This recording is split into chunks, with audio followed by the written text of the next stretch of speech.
mwebale kwekuumira ku mukutu Ugandan Lifestyle nze Muroshid Segawa. Omuntu omu yafiiridde mu kabenje kabaddewo enkya y'olunaku olwaleero ku Lwokutaano baasi y'essomero weetomeraganye n'eggaali y'omukka awo ku kitundu ekimanyikiddwa nga Namumira Village mu district ey'e Mukono. Accident eno zibadde ssaawa 12 n'eddakiika 46 ez'okumakya. Sawa 12 n'eddakiika 46 obudde obw'okumakya. Era Friendship Coaches bus bwetyo ebadde ne registration number UAU 10230 yasobodde okubeera nga matu eyingira mu luguudo lw'eggaali y'omukka. Okusinziira ku mwogezi wa poliisi mu Kampala n'emiriraano amanyikiddwa nga Rachel Kawara bw'atyo ageze maaso n'okubeera nga atubuulira n'agamba nti mwebaze high school yasobodde okuba nga epangisa baasi eno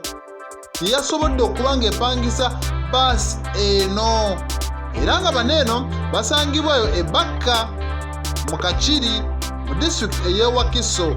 N'abagamba mujje munnange mutusaabalizeeko ku baana baffe. Abaana baneeno babadde boolekera mu district ey'Ejjinja balina ttuwa gye babadde balina okugenda maaso n'okubeera nga matu bakola. Nga mumanyi amasomero ag'enjawulo gateekateeka okulambula. Waliwo ne field works ez'enjawulo zibagenda maaso n'okubeera nga bakola naddala abo ababeera mu secondary. Kati eno baasi kiraga nti yabadde etisse abantu 100 mu kiseera beegeze maaso n'okuba nga etomeregana n'eggaali y'omukka. Kati poliisi ekyanoonya omugoba wa baasi eno kubanga ye yasobodde okuteekako kakokola tondeka nnyuma yadduse. Yagambye waaye siyinza kulinda biddako kubanga nze ali mu nsobi. Kiraga nti baasi eno yabadde agivugira ku supiidi eya waggulu era olwatuuse ku luguudo lw'eggaali y'omukka aba ateekeddwa okusibamukko. Ono teyasibye, yayingidde luyingire butereevu n'eggaali y'omukka negenda maaso n'okubeera nga matu egitomera. Kati kiraga omukyala yeyakafiiriddemu era ng'omukyala ono kiraga yabadde mukyala wa head teacher ow'essomero lino eno. Ye yafiiriddewo, abalala basobodde okukosebwa. Bangi nnyo abaddusiddwa ku ddwaliro erya Mukono General Referral Hospital ate abalala ne baddusibwa mu malwaliro agaliraanyeewo. Poliisi egamba tukyanoonya dereeva ono. Ebyo nno bye byasobodde okubeera nga bituukawo oludda olwo. Era amawulire amalala mu by'essomero kiraga nti waliwo omuyizi w'essomero omwattu eramanyikiddwa nga Naalya SS yasobodde okwetuga, ono yeetuze. Kati poliisi ebweyogerere bwetyo ekyagenda maaso n'okuba nga enoonyereza ekyaviiriddeko omuvubuka ono myaka 18 okwejja mu budde. Naalya SS bweyogerere campus awo mukira municipality mugala wange be basobodde okubeera nga bafuna ekyekango kino eno era basobodde okubeera nga balaga nti ono yagenze mu toilet ey'essomero ku ludda olw'abalenzi. Zabadde nga ennaku z'omwezi 8 omwezi ogw'omusanvu mu guno omwaka gwennyini byengenda maaso n'okubeera nga nkubuulira byabaddewo okwosejjo ku lunaku mugala wange olw'okusatu. Kati ba detectives ne scene of crime officers bakyagenda maaso n'okubeera nga bakwata obujulizi obutonotono balabe bagattegatte basobole okuba nga bafuna ekituufu. Era statement ezivudde okuva mu baana abasobodde okubeera nga matu babeerawo bagamba nti kituufu newankubadde ono bamututte e Mulago City Mortuary okusobola okulaba nga matu bamukolako postmortem, naye nti yabadde alese ebbankaluwa nga ye kennyini yagyewandiikidde n'ateekamu ebigambo ebiyinza okubeera nga byamuviiriddeko mugala wange okubanga yeetuga.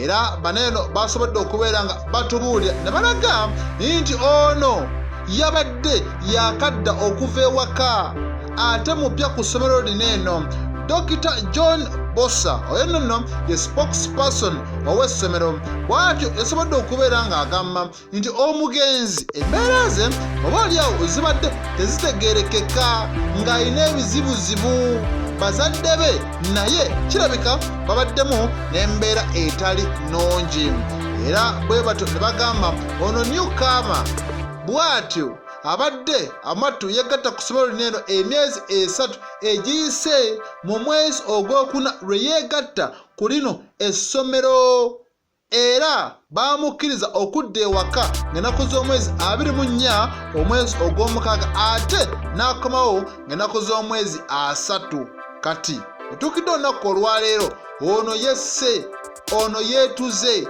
kibi nnyo kibi ddala naye abazadde bannange muba mulina okufuna obudde ne mwogerezeganyamukko munnange n'abaana bammwe oluusi babaako n'ebibanyigiriza nga buli kaseera tebeetaba kubeera nga obanenya n'omunenya kino n'omunenya kiri ayinza okuwunzika nga mwattu akoze ekikolwa ekitali kituufu kati waliwo emboozi eyafuluma mu mwaka ogwa 2023 waliwo abaawamba omwana ne basaba ssente ne bagamba mutuwe ssente bwe mutatuwa ssente tugenda kumutta bano baasaba ensimbi eziri eyo mu bukadde 2.5 bali eri be basaba ssente baawaayo akakadde kamu naye nonno abatemu ekyabanyiiza ne bagenda maaso n'okubeera nga batirimbula omwana omuto myaka 4 omwana yali ategerekeseeko nga Hope Biyinzika omwana Hope Biyinzika yawambibwa n'attibwa mu Septemba w'omwaka ogwa 2023 era abatuuze awo mu kitundu ekya Namaliri Kasawo mu disitulikiti ey'e Mukono kyabaleka mu ntiisa kuba abatemu baamusala obulago ne balembeka omusaayi era oluvannyuma ne bamukuba ennyondo ku mutwe baamusalako enviiri era omulambo gwe bambi baagusula mu kaabuyonjo omwana yabulanga Septemba 22 omwaka 2023 era ne bazuula omulambo gwe nga 2 Okutobba omwaka gwe gumu 2023 mu ttooyi ey'abazadde be kati ono yali mu kibiina ekya baby class era bw'atyo yali yakadda okuva ku ssomero ono yali asomera ku Skylark Junior School kati kamera za poliisi bwezityo zaalaga nga Biyinzika adda ewaka ku ssaawa zaali 7:20 ez'emisana wabula mu kutuuka bazadde be ewaka tebaaliwo n'asalawo okuzannya ne bato banne wakati mu kuzannya ne bato banne ng'alinda bazadde be mu kiseera ekyo munnange abasajja kwe kujja ne bamutwala kati poliisi mu kunoonyereza yasooka n'ekwata abantu 5 yakwata abantu 5 ku misango gy'obutemu bano nga kuliko Sharif Katongole, Fatuma Nansubuga, Fred Kayemba, Shafik Mali ne Alan Senkuba abo babakwata. Taata w'omwana Vincent Kikonge agamba bano abantu babi nnyo batusaba 2 miliyoni era abatuuze basobola okwekumakuma netukuŋŋaanya akakadde naye ate era omwana wange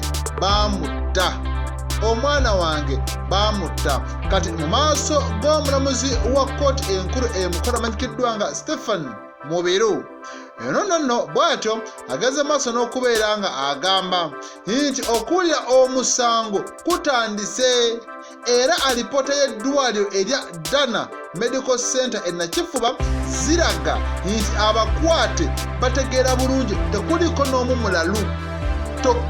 n'omu mulalu bonna zigwayo kati Kikonge taata w'omugenzi bw'atyo ye yasoose kuwa bujulizi era waneeno yabuze kate okukulukusa amaziga ng'ajjukira embeera abatemu gye bayisaamu mugala wange muwala we. Era omulamuzi bw'atyo yagaze maaso n'okubeera nga ayongezaayo omusango okutuusa ennaku z'omwezi 28 omwezi guno. Abazadde bagamba kimu, twagala bwenkanya. Kale embeera bw'etyo bagenda maaso n'okuba ng'etambula oludda olwo. Nze Murshid Ssegawa.